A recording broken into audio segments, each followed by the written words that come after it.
দক্ষিণ চব্বিশ পরগনার রায়দিঘির মৃদঙ্গ ভাঙা নদী থেকে উদ্ধার হলো চাষিদের জন্য আসা বস্তার পর বস্তার সরকারি বীজ দানা।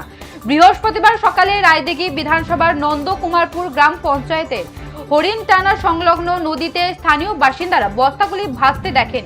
জল থেকে তুলতে দেখা যায় ভেতরে রয়েছে সরকারি অনুদানে আসা সরষে, মুগ কড়াই ও ধনে বীজ।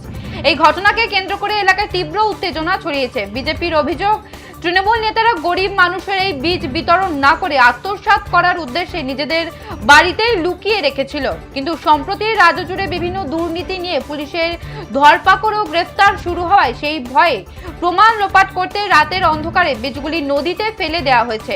ঘটনার তদন্ত ও দোষী তৃণমূল নেতাদের গ্রেফতারের দাবি তুলেছেন বিজেপি ও স্থানীয় বাসিন্দারা।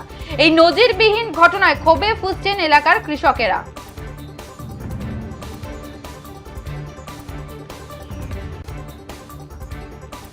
যে খবরের দিকে নজর রাখছিলাম, নদীতে উদ্ধার বস্তা বস্তা সরকারি বীজ, দুর্নীতি ঢাকতে নদীতে ফেলে দেওয়া হয়, অভিযোগ তৃণমূলের বিরুদ্ধে। দক্ষিণ চব্বিশ পরগনার রায়দিঘির মৃদঙ্গ ভাঙা নদী থেকে উদ্ধার হলো চাষিদের জন্য আসা বস্তার পর বস্তার সরকারি বীজ দানা। বৃহস্পতিবার সকালে রায়দিঘি বিধানসভার নন্দকুমারপুর গ্রাম পঞ্চায়েতের হরিণটানা সংলগ্ন নদীতে স্থানীয় বাসিন্দারা বস্তাগুলি ভাসতে দেখেন। জল থেকে তুলতে দেখা যায় ভেতরে রয়েছে সরকারি অনুদানে আসা সরষে, মুগ কড়াই ও ধনে বীজ। এই ঘটনাকে কেন্দ্র করে এলাকায় তীব্র উত্তেজনা ছড়িয়েছে। বিজেপির অভিযোগ, তৃণমূল নেতারা গরিব মানুষের এই বীজ বিতরণ না করে আত্মসাৎ করার উদ্দেশ্যে নিজেদের বাড়িতে লুকিয়ে রেখেছিল। কিন্তু সম্প্রতি রাজ্য জুড়ে বিভিন্ন দুর্নীতি নিয়ে পুলিশের ধরপাকড় ও গ্রেফতার শুরু হওয়ায় সেই ভয়ে প্রমাণ লোপাট করতে রাতের অন্ধকারে বীজগুলি নদীতে ফেলে দেওয়া হয়েছে। দাদা, কি ব্যাপার? কালকে তো এরকম আপনাদের এলাকায় এরকম ত্রাণ সামগ্রী উদ্ধারের ঘটনা ঘটেছে, আবার আজকেরও একই ঘটনা, কি বলবেন? এই নন্দকুমারপুর অঞ্চলে প্রধানের নেতৃত্বে যে ত্রাণ সামগ্রী সাধারণ মানুষের, যেমন মুগ কড়াই, সর্ষে বীজ, এরকম বহু রকম শস্য বীজ, যে বীজগুলো সাধারণ মানুষ পেয়ে উপকৃত হতো এবং চাষবাস করে তারা জীবিকা নির্বাহ করতে পারত। কিন্তু এই তৃণমূলের নেতারা সেই শস্য বীজ স্টক করে রেখেছে।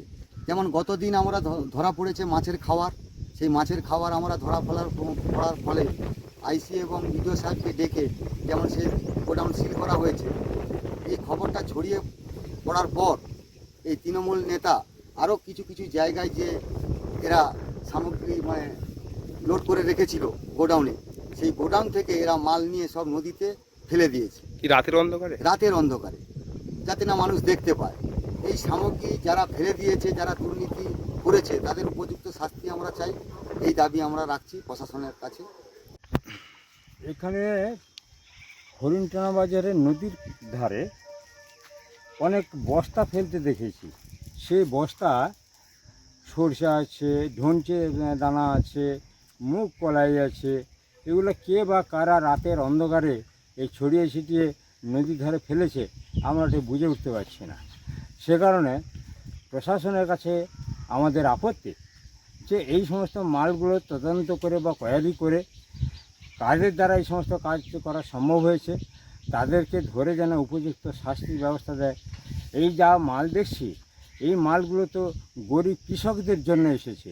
কৃষকদের ধনচে দানা, কৃষকদের মুগ চাষ, মুগ কলাই কৃষকদের চাষ করার জন্য দিয়েছিল, এবং হচ্ছে যে রাইস যেমন কি একটা আছে দেখলাম, সেটাও